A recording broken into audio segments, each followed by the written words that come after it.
Wouh. Bonjour ici, salut là-bas et bienvenue dans votre émission citoyenne Flash Talk à l'ère du télétravail. Et voici ma télétravailleuse préférée, c'est Sonia. Comment ça va Sonia? Ça va bien, Rafale. J'espère que vous allez tous bien. Ravi de vous retrouver pour ce nouveau numéro de Flash Talk, pas encore tout à fait déconfiné. Vous l'avez compris aujourd'hui. Eh bien, on va se pencher sur l'hôpital public. Vous le savez, pendant des semaines, les Français ont applaudi les soignants à leurs fenêtres, à leurs balcons tous les soirs à 20h. Mais ces soignants remontent au créneau et interpellent le gouvernement en lui rappelant que sa colère est intacte. Pandémie, plus personne au balcon. Ça sera le thème de notre débat dans un instant, Raph.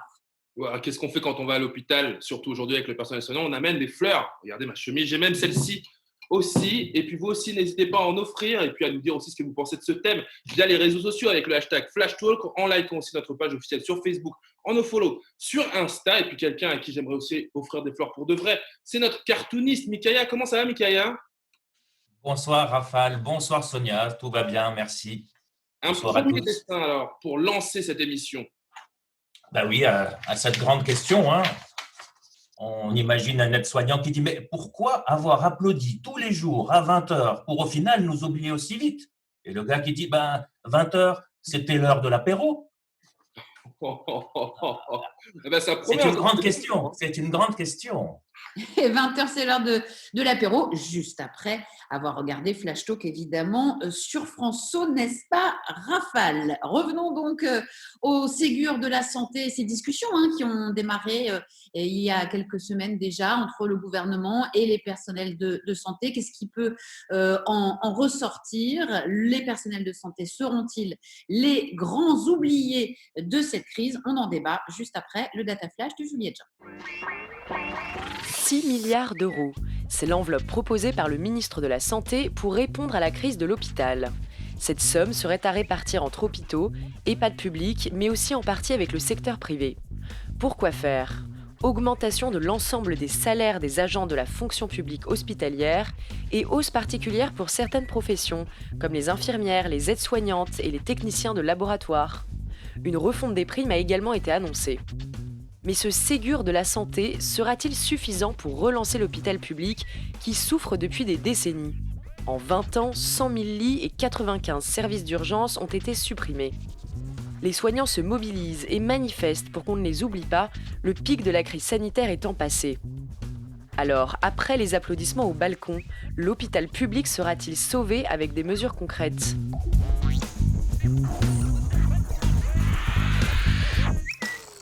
Et vous le savez, dans Flash Talk, experts et témoins sont mélangés. C'est ce qui fait la saveur de cette émission. On va aller un petit peu partout en France aujourd'hui, mais on va commencer du côté de la région lilloise en allant rendre visite à Théo, Théo Porté. Bonjour Théo.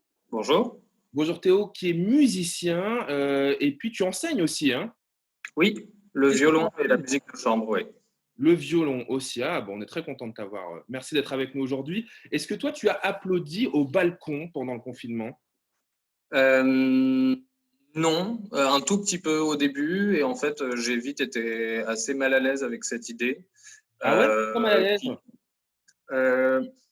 ça me paraissait évidemment partir d'une bonne intention, mais en fait, la question que je me suis posée, c'est, pourquoi on applaudit maintenant? Pourquoi on n'a pas applaudi, 6 mois avant, quand il y avait, presque 400 services d'urgence en grève? Je trouvais qu'il y avait une certaine facilité, en fait, à s'exprimer de cette façon au balcon et je me suis surtout demandé qu'est-ce qui va devenir de ce soutien aux manifestants et dans 6 mois où on en sera. Voilà, donc en fait, moi, je me suis abstenu d'applaudir. Mais c'est dommage, tu aurais dû jouer du violon au balcon. Alors, je voulais pas déranger mes voisins. C'est si mauvais que ça? Oh non, dis pas ça quand même. Je ne dis rien, je ne dis rien. Alors, on va voir si tous nos invités pensent comme vous. Thomas Chollet, vous êtes avec nous aussi aujourd'hui.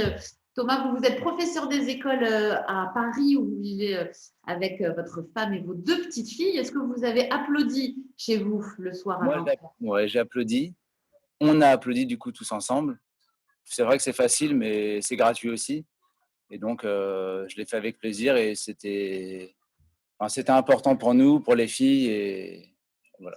Qu'est-ce que vous leur avez expliqué à vos petites filles? Je leur ai expliqué qu'on applaudissait pour soutenir le personnel soignant. J'ai aussi dit qu'on applaudissait ceux qui n'étaient pas forcément en première ligne, mais qui méritaient aussi nos encouragements, je sais pas, les caissiers, caissières, sa maman qui travaillait de 8h à 20h le soir dans le domaine de la santé, mais qui ça a donné énormément de boulot. Voilà, Les ceux qui profs restent chez aussi, eux, on aurait pu les applaudir profs les aussi, profs aussi. les profs aussi, enfin, c'était vraiment pas facile à gérer. Et les parents aussi, parce que c'était chaud pour eux parfois.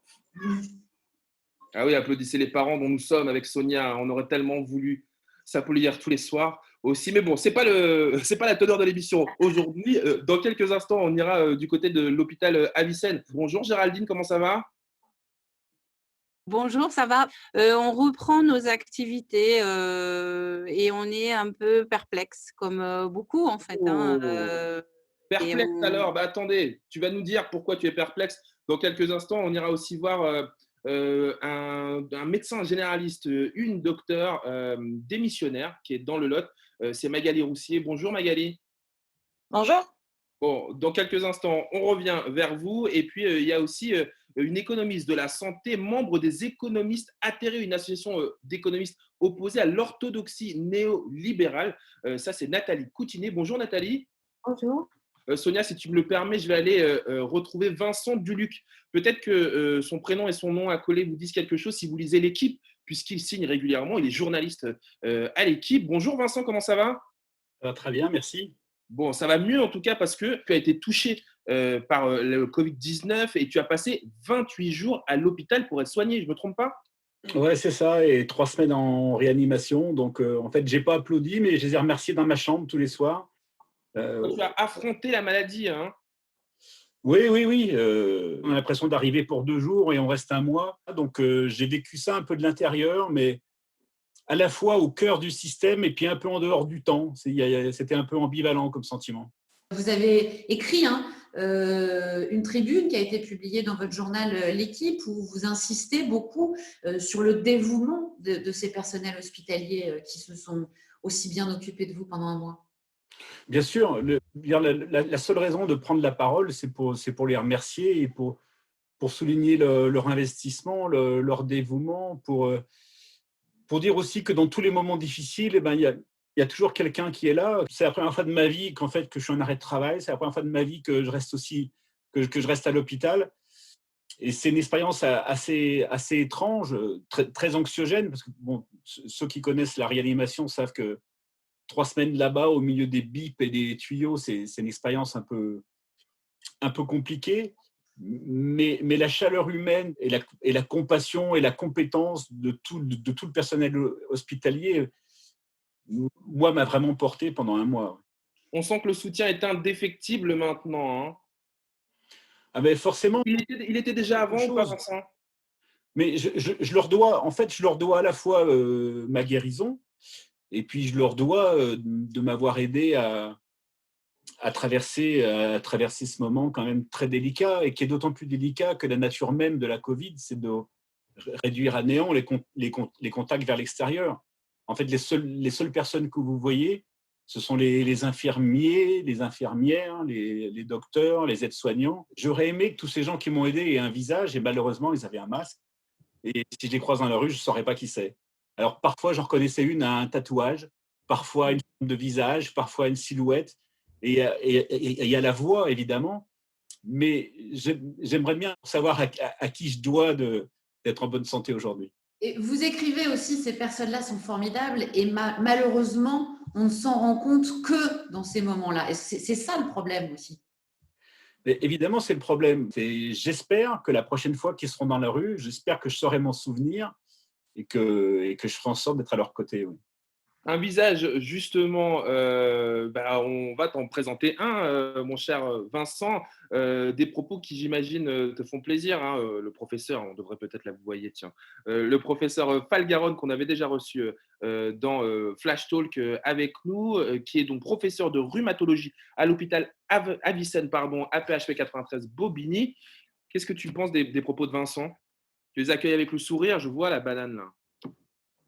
Oui, oui, et Vincent, en fait, nous, on sait tout ça. On sait que le plus souvent, on est au rendez-vous, quand on doit l'être, hein, parce qu'on a un système de santé en France, qui est solide. Après, on aime bien que, les gens, nous le disent, quand ils se le rendent compte parce qu'il y a, beaucoup d'investissement, beaucoup de professionnalisme et je pense beaucoup de rigueur aussi. Et c'est ça qui fait la beauté du système français, c'est qu'on ne lâche rien dans aucune des dimensions. Géraldine, comment est-ce que la profession a applaudi ces applaudissements au balcon alors?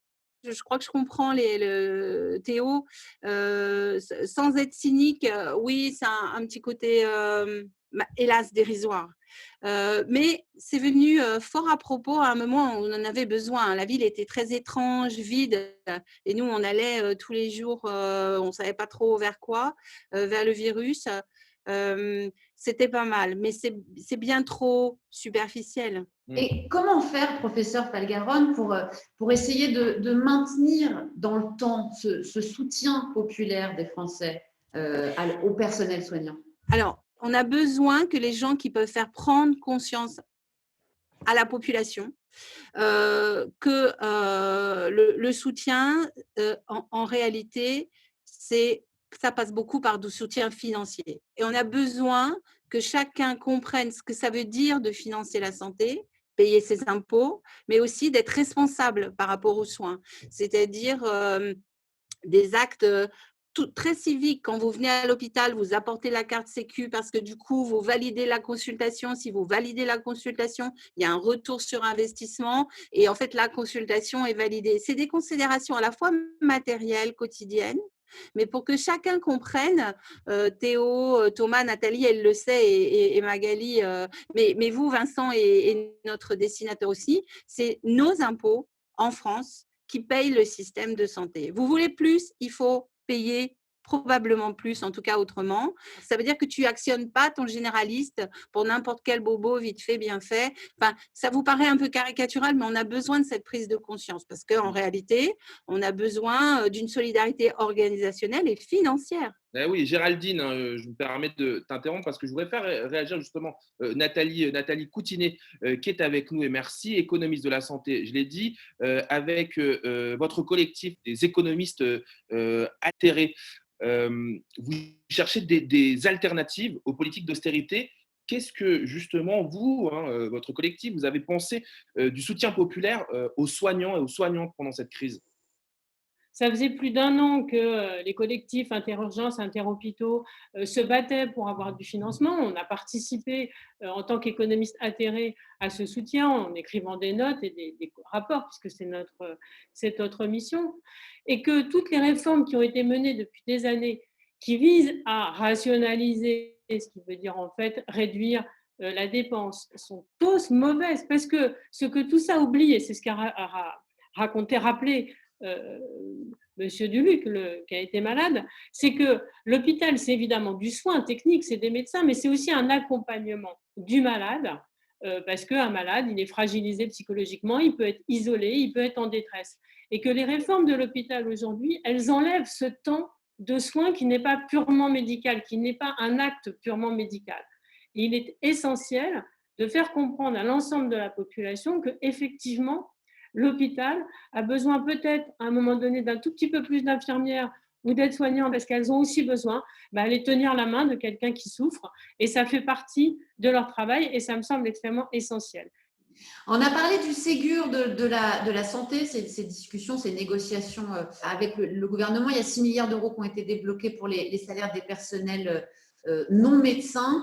Est-ce que pour vous, ça veut dire qu'on va dans le bon sens, qu'il y a quand même un début de prise en compte de la part du gouvernement? 6 milliards, alors c'est à la fois beaucoup et très peu, parce que qu'est-ce que ça va faire dans la poche de chaque aide-soignante, de chaque manipulateur radio, de chaque infirmier. C'est très peu.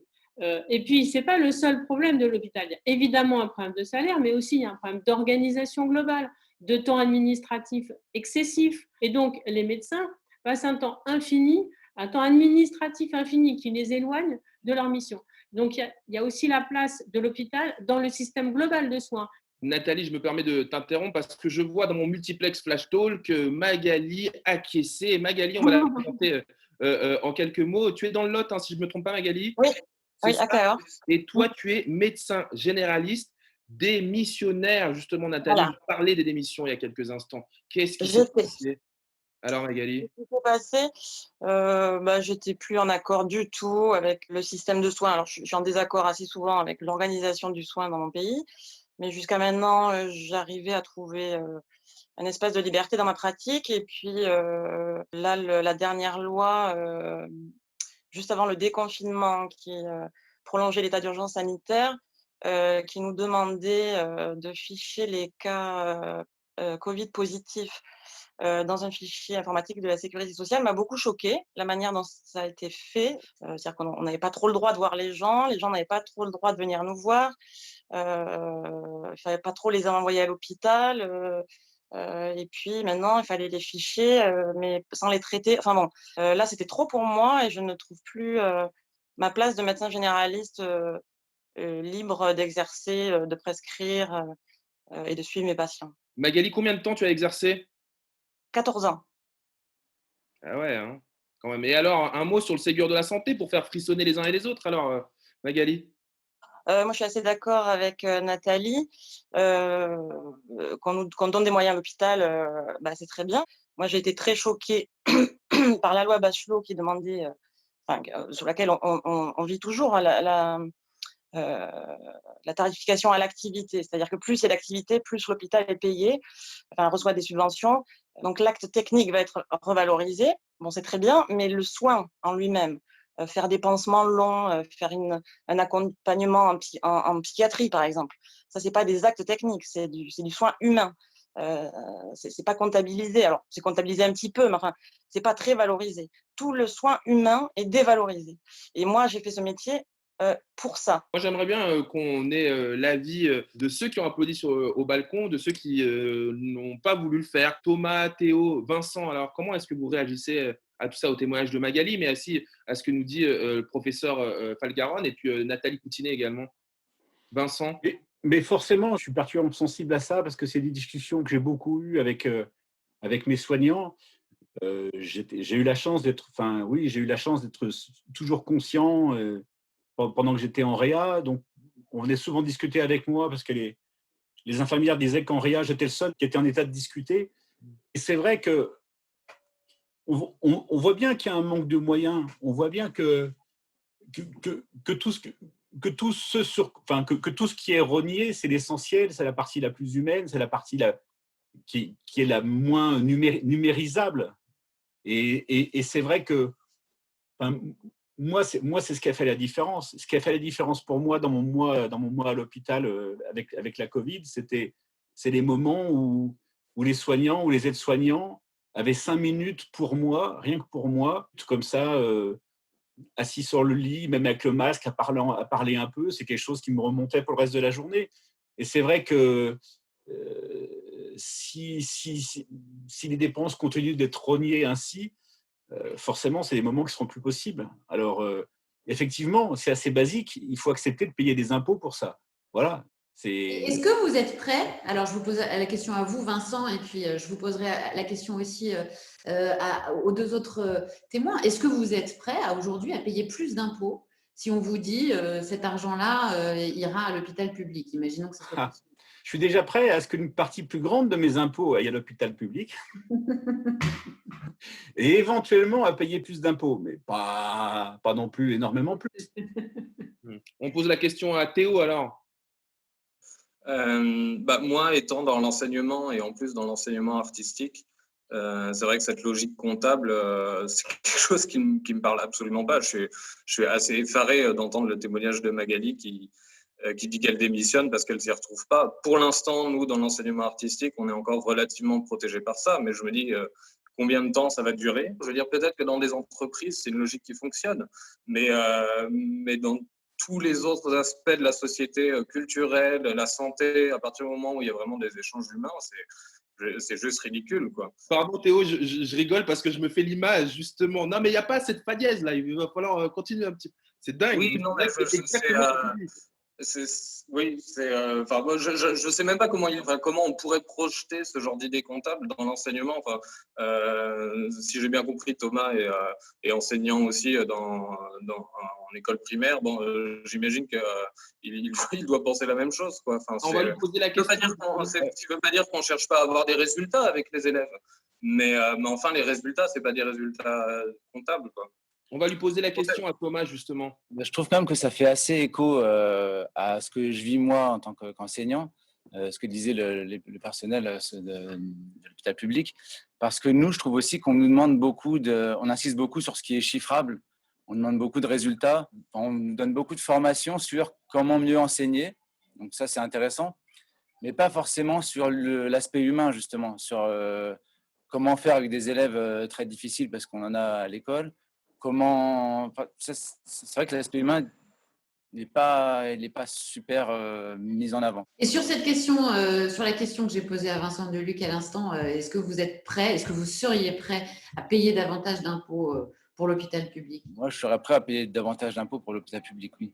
Mais un peu comme Vincent, c'est que je ne peux pas payer non plus. Je suis donc je ne peux pas payer des Dans une certaine limite. Dans une certaine limite, mais c'est vrai que c'est surtout la réorganisation de l'impôt. Le problème en France, j'ai l'impression, c'est que si les gens ne veulent pas payer autant d'impôts que ce qu'ils pourraient, c'est peut-être qu'ils ne savent pas assez où notre argent va, à quel endroit, et peut-être des gens qui ont l'impression que leur argent est dilapidé, alors qu'en fait, je ne pense pas. Et je pense qu'il faut effectivement mettre la gomme sur la santé, l'éducation. Je passe un peu pour ma paroisse, mais c'est super important. Un petit mot de Vincent Duluc, puisqu'on arrive à la fin de cette émission, et puis on laissera conclure Géraldine. Oui, très vite, je voulais juste faire la différence en fait entre la perception de l'hôpital public et ses besoins. L'hôpital public a beaucoup plus de besoins que ça, mais moi, en tant que patient, je voulais dire quand même que le système de santé, je l'ai trouvé formidable, que je ne voudrais même pas connaître la facture que j'aurais eu à payer si j'avais été américain sans assurance. C'est ça. Oui, mais c'est exactement ça, Vincent. Et pour garder un système de bon niveau, il faut que nos infirmières, je dis infirmières, mais c'est tout le personnel non médical, soient bien payés. Et l'enjeu des rehaussements de salaire, c'est qu'ils soient payés plus décemment au niveau de ce qui se fait en Europe. Mais on a des systèmes encore trop calqués sur le siècle passé, sur des individus, sur des spécialités, des choses qui sont en silo. Et on part sur des chefferies qui sont des gens qui sont nommés à vie sans, et c'est une des difficultés de nos statuts médecins à l'hôpital, sans à réellement avoir à rendre des comptes. Ben, moi, je veux plus d'argent, mais je suis prête à me justifier sur l'argent qu'on me confie parce que je trouve ça normal. Et je pense que c'est que comme ça qu'on peut mettre en place des actions beaucoup plus multidisciplinaires, donc plusieurs médecins entre eux, et multiprofessionnels, c'est-à-dire des professionnels de l'accompagnement, de la douleur, etc., qui permettent d'avoir des soins et techniques et très humains autour de l'accompagnement. On aura compris, merci professeur. Tu parles d'accompagnement justement. Notre accompagnateur cartooniste, c'est Mikaya. Lui, il a écouté attentivement ce qui s'est dit dans cette émission et il en a tiré quelques dessins. Et oui, un premier dessin, on voit qu'avec la baisse de la pandémie, est-ce que c'est un retour à la normale? C'est-à-dire qu'une soignante qui dit « Tu as une idée de quand Maryse revient de son burn-out, que je puisse enfin faire le mien ?» Oh mon Dieu! Oh, mais c'est terrible ce dessin! Mais oui, mais c'est ça, c'est le retour à la normale, hélas. Et je crois que le dernier, vu ce qu'on a dit, est aussi terrible parce que j'imagine ce démantèlement petit à petit, jusqu'où iront-ils? Et j'imagine des urgences avec personne, quelqu'un qui dit impressionnant cet hôpital sans personnel soignant, et l'autre qui dit l'avantage, c'est qu'on n'est pas soigné très rapidement. On espère ne pas en arriver là. Non, c'est sûr. En tout cas, on est arrivé déjà au terme de cette émission. On prendra aussi beaucoup de plaisir à vous lire là où le débat continue sur les réseaux sociaux, #FlashTalk. évidemment. Merci à tous d'avoir participé à cette émission. Un grand merci et un grand bravo à tous les personnels soignants qui ont aidé la France à traverser cette crise. Allez, on applaudit. Il n'est pas 20h. Ah, bientôt. Il est presque 20h. Allez. Ah ouais, et puis on vous retrouvera dans Bravo la à rue. tous. Évidemment, peut-être le personnel soignant, mais aussi, nous, on a hâte de vous retrouver avec Flash Talk dans la rue autour de notre tapis. Et ben, on se retrouve très vite. Salut tout le monde. Bientôt.